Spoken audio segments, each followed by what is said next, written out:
So here we are, about an hour later.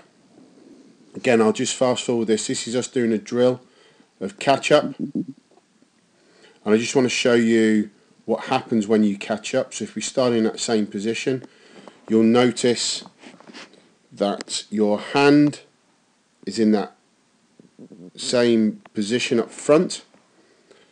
But as we advance by frames, your hand is still staying there, which is fantastic to see. This enables this arm to stay out in front, and you'll notice the engagement of these big muscles here. If I move that on as fraction, even though we're looking at a hand entry that I would like to see in line with that,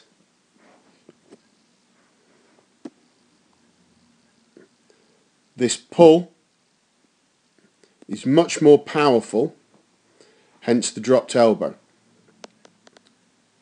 So currently we have a position where the elbow's dropped and you'll be pulling with your tricep. So what we'll work on in the weeks to come is getting into a position where that arm is up, the upper arm is there and your lower arm is there, and using the direction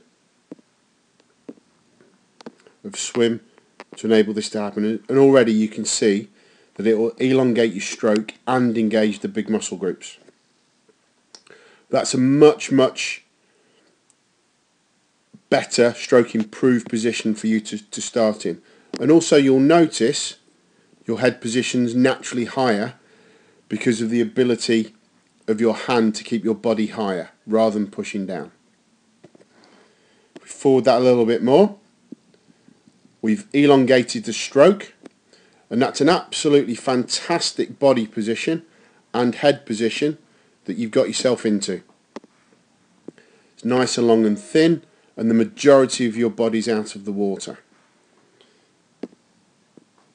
This hand is in an ideal position to allow for full rotation, and as we progress forward we can see that this side-on body position is so much more advantageous for you moving through the water quicker.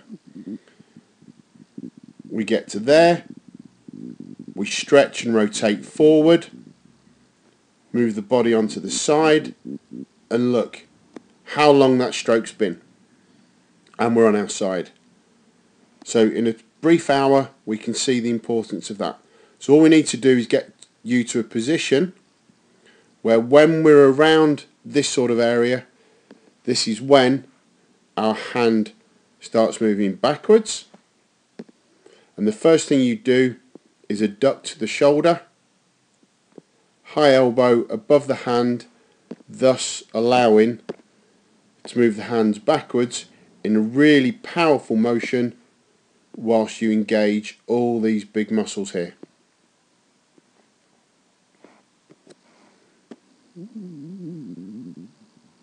It may feel really awkward at the moment, but as we said, that shows your conscious incompetence moving to a conscious competence level. And I'll quickly move this forward so we get a head-on position.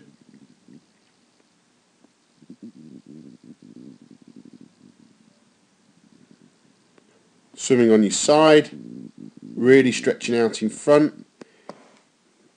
What we need to work on is that movement there of stretching that shoulder forward and that arm moving forward into a position to lay your body out. And that will eradicate this hip position. Because you're pushing in this direction at the moment, that's causing those hips to go out into that direction.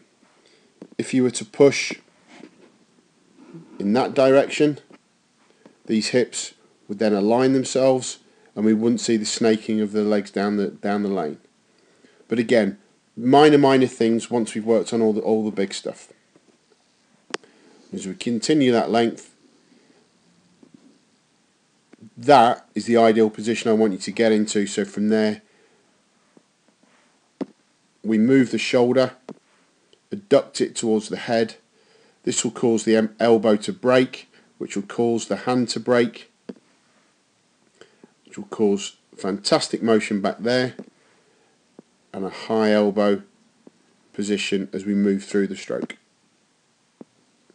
whilst engaging the really big muscles. And that's all you've got to do. I'll just forward the rest of this video so you have that for record. And I think you're nearly there with it.